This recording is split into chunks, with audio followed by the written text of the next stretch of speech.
तो दोस्तों आज मैं south Indian movie good life को हिंदी में एक्सप्लेन करने वाला हूँ, जो कि ये मूवी रियली एक ट्रू इंसिडेंट पर बेस्ड है। तो चलो बिना किसी देरी के वीडियो स्टार्ट करते हैं। तो इस मूवी में हमें नजीब की कहानी दिखाई जाती है, जो कि एक गांव में अपनी पत्नी साइनू और अपनी माँ के साथ रहा करता था। गुजारा करने के लिए नजीब मजदूरी किया करता था। एक दिन नजीब को अपने दोस्तों से पता चलता है कि गाँव के कई लोग दुबई जाकर अच्छा खासा पैसा कमा रहे हैं और वहाँ पर इंडिया से ज्यादा पैसा मिलता है। तो नजीब पैसों का जुगाड़ करके दुबई जाने का प्लान करता है, क्योंकि उसकी बीवी साइनू प्रेग्नेंट थी और उसकी बीवी और उसके बच्चे के लिए पैसे की जरूरत पड़ने वाली थी। इसलिए वो दुबई जाकर पैसे कमाने का प्लान बनाता है। तो जैसे कि नजीब को उसके दोस्तों ने जो कंपनी सजेस्ट की थी, तो वो उस कंपनी के एजेंट के थ्रू दुबई अपने दोस्त हकीम के साथ पहुंच जाता है। दुबई जाते ही नजीब और हकीम बहुत खुश थे, क्योंकि अब वो कंपनी के लिए काम करने वाले थे और उसके बदले उन्हें अच्छे खासे पैसे मिलने वाले थे। मगर एयरपोर्ट पर नजीब और हकीम को कोई भी एजेंट लेने नहीं आता। मगर दूसरी तरफ नजीब और हकीम के बाकी साथी जो कि साथ में ही दुबई आए हुए थे, उनको उनके एजेंट आकर लेकर चले जाते हैं।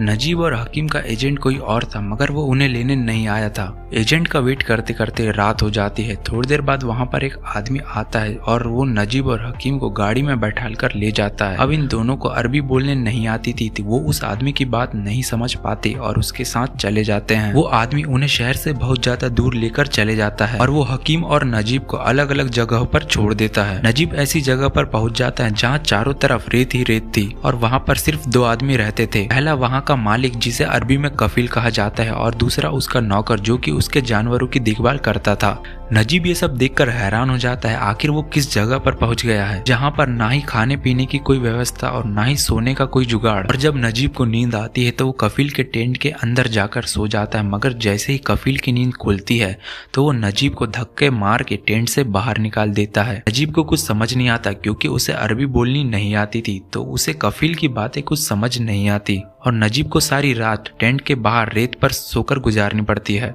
अगले दिन वहां पर वही आदमी आता है जो कि नजीब को रात में छोड़कर गया था। नजीब उस आदमी से बोलता है कि मुझे यहाँ पर क्यों रखा है, मुझे वापस शहर की ओर लेकर चलो। मगर वो आदमी नजीब की एक नहीं सुनता और उसे शहर लेकर नहीं जाता। अब नजीब समझ जाता है कि इस आदमी ने मुझे बिना बताए कफील को भेज दिया है यहाँ पर काम करवाने के लिए, और वो जगह शहर से इतनी ज्यादा दूर थी कि पैदल चलकर शहर तक नहीं जाया जा सकता था। कुछ दिनों तक तो कफील का सारा काम उसका नौकर ही किया करता था, जिसे नजीब की तरह ही बहला फुसला कर लाया गया था। जिसे यहाँ पर काम करते करते इतने साल हुए हैं कि ना ही उसे अपना नाम याद है और ना ही उसे अपना पता, और उसकी उम्र इतनी ज्यादा हो चुकी है कि वो कभी भी मर सकता है। और कुछ दिनों के बाद वो नौकर मर जाता है। अब उस नौकर की जगह नजीब को ही सारा काम करना पड़ता है, जैसे कि सुबह सुबह उठकर भेड़ों का दूध निकालकर कफील को पिलाना, ऊंट और भेड़ों को चराने जाना और उनकी सेवा करना। और खाने में बस उसे एक मोटी रोटी मिलती थी, जिसे पानी में डुबोकर खाना होता था। पानी की इतनी कमी थी कि कफील उसे नहाने तक के लिए पानी नहीं देता था, सिर्फ उसे पीने के लिए ही पानी दिया जाता था। वो कई बार वहां से भागने की कोशिश करता है, मगर वो हर बार फेल हो जाता है। अब वहां पर काम करते करते नजीब को कई साल बीत जाते हैं। अब उसकी हालत ऐसी हो चुकी थी कि उसे तो अब ये भी नहीं पता था कि वो यहाँ पर कब आया था। खाना कम मिलने की वजह से उसका वजन भी बहुत ज्यादा कम हो चुका था। उसकी दाढ़ी और बाल भी बढ़ गए थे और उन्हें काटने के लिए उसके पास कुछ भी नहीं था, और वो कई सालों से नहाया तक नहीं था। अब उसकी जिंदगी ऐसी हो गई थी कि उसके पास मरने के अलावा कोई ऑप्शन ही नहीं था, मगर उसे अपनी बीवी साइनू और अपने बच्चे के खातिर जिंदा रहना था, ताकि वो यहाँ से कैसे भी करके भाग जाए। उसने कई बार पैदल भागने की कोशिश भी की थी, मगर वो हर बार फेल हो जाता था। कई बार कोशिश करते करते फेल हो जाने के बाद अब तो उसका भगवान से भी विश्वास उठ चुका था। मगर जब एक दिन भेड़ों को चराते चराते उसकी मुलाकात हकीम से हो जाती है और उसकी हालत भी नजीब के समान हो गई थी। हकीम को हाल ही में पास के एक दूसरे कफील के यहाँ बंदी बनाकर लाया गया था। हकीम बताता है कि जहाँ पर वो काम करता है वहाँ पर अपने ही जैसा एक अफ्रीकन आदमी है, जिसे अपनी ही तरह बंदी बनाकर लाया गया है। उसका नाम इब्राहिम है और यहाँ से निकलने का रास्ता भी पता है। सही मौका देखकर हम तीनों अपने अपने कफील से छुटकारा पाकर भाग जाएंगे। सुनकर तो नजीब की आंखों में उम्मीद सी जाग जाती है। कुछ दिनों बाद नजीब और हकीम दोनों के कफील बाहर शहर की ओर सरदार कफील के यहाँ शादी में जाने वाले थे, तो ये लोग उस दिन भागने का प्लान बनाते हैं। अब वो दिन आ चुका था जब उन्हें इस नर्क भरी जिंदगी से छुटकारा मिलने वाला था, मगर इन्हें ये नहीं पता था कि आगे का रास्ता इतना ज्यादा कठिन होने वाला है कि इनकी रूह कांप उठेगी। अब ये तीनों नजीब, हकीम और इब्राहिम वहाँ से पैदल पैदल भाग जाते हैं। चलते चलते एक दिन गुजरता है, 2 दिन गुजरता है, मगर अभी तक दूर दूर तक कोई भी रोड दिखाई नहीं देती। चारों तरफ सिर्फ रेत ही रेत। अब इन्हें इतनी प्यास और भूख लग जाती है कि आगे पैदल चलकर जाना बद से बदतर हो जाता है। हकीम की हालत बिगड़ते जा रही थी। नजीब के पैरों पर छाले पड़ गए थे। न ही पीने के लिए पानी और न ही खाने को खाना कुछ भी नसीब नहीं था। ऐसे हो चुके थे कि गर्मी से जो पसीना शरीर से निकल रहा था उसे चाटना पड़ रहा था। हकीम की हालत बद से बदतर हो चुकी थी। पानी ना मिलने की वजह से वो रेत को खाने लगता है और रेत को खाने की वजह से वो थोड़ी देर बाद खून की उल्टी करने लगता है और खून की उल्टी करते करते उसकी मौत हो जाती है। अब सिर्फ इब्राहिम और नजीब ही बचे थे।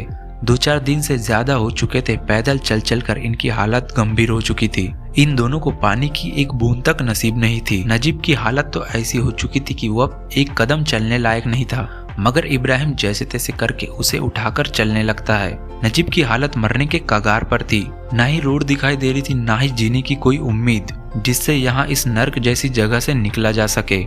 मगर कुछ देर बाद उन्हें पानी का एक छोटा सा टापू मिल जाता है जहाँ पर वो दोनों जी भरकर पानी पी लेते हैं। फिर अगले दिन फिर से ये दोनों अपना सफर जारी करते हैं। पहले की तरह ही चलते चलते 2 दिन गुजर जाते हैं, मगर अब तक सड़क उन्हें दिखाई नहीं दे रही थी। सिर्फ दूर दूर तक रेत ही रेत दिखाई दे रहा था। अब नजीब को फिर से प्यास लगने लगती है और उसकी हालत फिर से बिगड़ने लगती है। अगले दिन सुबह जब नजीब उठता है तो वो देखता है कि इब्राहिम गायब हो चुका है और उसने उसके लिए कांच की बोतल में थोड़ा सा पानी छोड़कर चले गया है। नजीब वो पानी पी लेता है, मगर उसकी प्यास अभी भी नहीं बुझती। इब्राहिम के गायब हो जाने से नजीब का हौसला और टूट जाता है, मगर जैसे तैसे करके नजीब पैदल चलने की कोशिश करता है और चलते चलते कई दिन बीत जाते हैं और दूर दूर तक सड़क दिखाई नहीं देती और चारों तरफ सिर्फ रेत ही रेत दिखाई देती है। नजीब को बहुत ज्यादा प्यास और भूख लगी थी और उसकी हालत इतनी बिगड़ चुकी थी कि वो बेहोश होकर गिर जाता है और गिरकर लुढ़कते लुढ़कते रोड पर आ जाता है। जब उसे होश आता है तो वो रोड देखकर इमोशनल हो जाता है और उसको थोड़ी हिम्मत मिलती है, मगर रोड से बहुत सारी गाड़ी गुजरती है, मगर उसकी हालत देखकर कोई भी उसकी मदद नहीं करता। मगर उसी समय एक दुबई का शेख वहाँ से गुजर रहा होता है जो कि नजीब की मदद करता है, उसे पानी पिलाता है और शहर तक छोड़ देता है। जैसे ही नजीब शहर पहुंचता है तो वहाँ के कुछ लोग उसकी मदद करते हैं और उसे पुलिस स्टेशन तक लेकर जाते हैं। तो अब नजीब 3 महीने तक पुलिस वालों की जेल में रहता है और 3 महीने बाद